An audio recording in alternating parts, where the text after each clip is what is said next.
guys, Kyle the Death Knight of Enemy here, bringing you my review for Dragon Ball Super episode 121, and a much better episode than last week, but then again, last week's episode was pretty boring, so I guess that, like, anything would be an improvement over last week.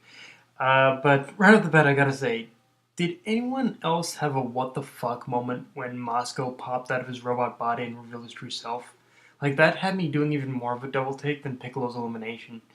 And I guess with that last minute reveal, I actually kind of am sad that that they got eliminated, because in the sense where I kind of wish we got to see more of his real body, because his actual real body is a bit of a cool design, and yeah, I just really wish we could have seen more of him outside of his robot body, because he looks like he's like a little mini devil. But oh well. Here's hoping they'll end up, like, at least resurrecting some of these universes or something, hopefully. But yeah, and Universe 3, because I do like, and honestly, with Universe 3 as erasure in general, I did feel a bit emotional in the end, and I gotta give the Supreme Kai credit, I guess. As much of an overconfident ass as he was for the majority of this tournament, he did accept his defeat with a little bit of pride. So I gotta give Universe 3 that. And I guess overall, Universe 3 did. I guess they went out with or sorry, not pride. I guess respect is more the term I'm looking for. But yeah, I gotta give Universe 3 credit that they definitely went out with a bit of my respect, I guess you could say. So yeah, and the end of this episode sets up the final fight in the Tournament of Power of Universe 11 versus Universe 7. Meaning we might not have that many episodes of this arc left. I'm honestly thinking 10 at most. But I assume this arc's gonna be ending pretty soon, because yeah, Universe 11 versus Universe 7 is pretty much the final fight here. It's the final brawl and whatnot. Fight night, SmackDown, yeah. And like with this final confrontation, I wonder who's going to fight who, because there's 3 Pride Warriors left, so there's 3 Pride Troopers left, so I want to say it's Gohan versus Despo, Vegeta versus Topo, and Goku versus Jiren. Although, I have been hearing that there is a plan in the works for Vegeta to fight Jiren, so we'll have to see how that pans out, and I've been even hearing that's more than likely how his fight against Jiren is going to be, how he pretty much unlocks Ultra Instinct. But like I said, I guess we'll just have to wait and see on that, because yeah, like, I guess my biggest fear is that, like, with Vegeta's always kind of been that weird one to me. Like I said, I'm kind of one of those people who, I don't care whether or not he actually wins or not, but I do want him to at least get his moment, because the one thing for me about Dragon Ball Z in terms of Goku and Vegeta being my favorite characters is that I feel that with Goku, he actually gets a lot of the physical development, but with Vegeta, he gets a lot more of the emotional development. So even though he never wins in the end, he does still get a lot of the he does get development emotionally, and he does develop as a character. So even when he gets defeated or loses, I still feel that in a way he does win. So I'm not gonna be sad if he loses, I guess, but I won't be disappointed if he loses. But I will be disappointed if he loses without actually getting any sort of development from it, almost. So yeah, I guess we're just gonna have to see where that goes, I guess. And so honestly, this episode as a whole, it had me wondering if Toei watched the plan to eradicate the Saiyan special before making this episode, because honestly, just the overall tone and feel of this episode kind of felt reminiscent to that specific special. Even that biomechanical creature, I think it was Anilaza, I think is his name, looks very reminiscent to Hachiyak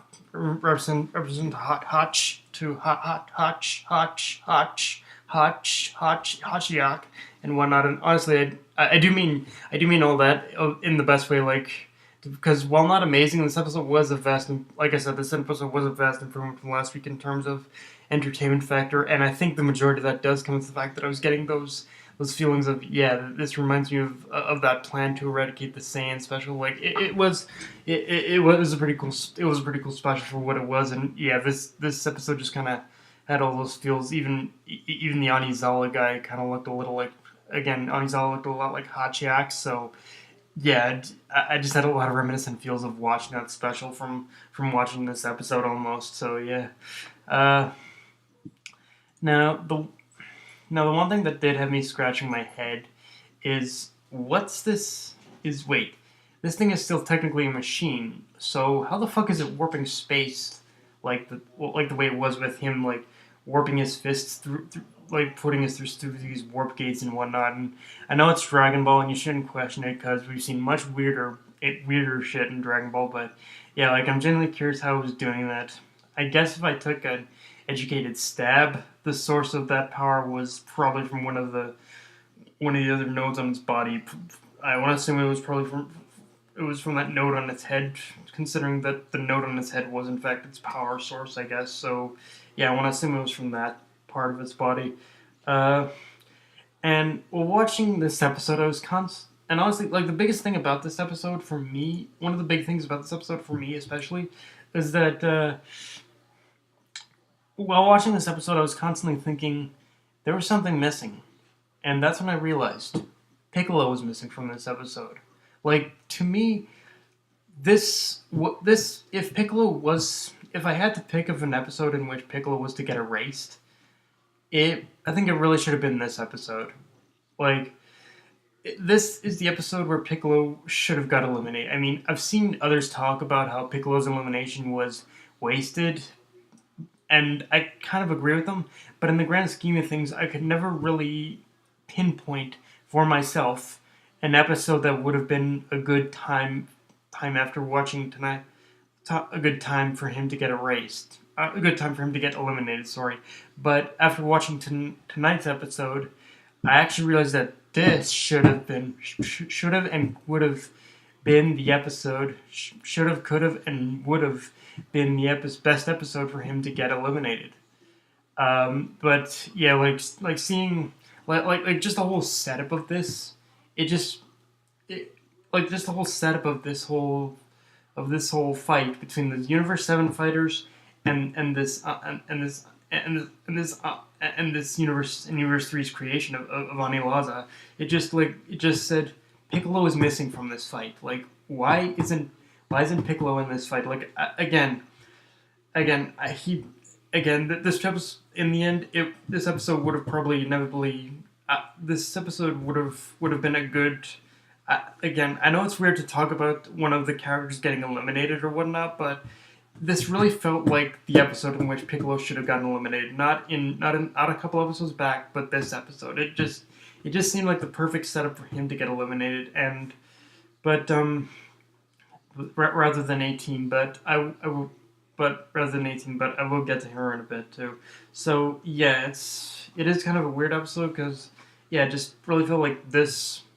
I understand what people are saying now when they say that Piccolo's elimination was wasted, because honestly, this really did feel like the episode if Piccolo was to get eliminated, it should have really been in this episode rather than the other episode. So yeah, and honestly, other than that, like my favorite thing in this episode overall was just seeing Universe 7 actually work as well a team, as the Universe 7 team actually work as well just that, a team, and just a combined fighting unit. Because the one thing I think that has been somewhat lacking or missing for me throughout this whole Tournament of Power is each of the members of the Universe 7 have just been kind of getting their own little fights and going through the motions here and there, and like nothing of severe consequence has been going consequence or magnitude has been going down. But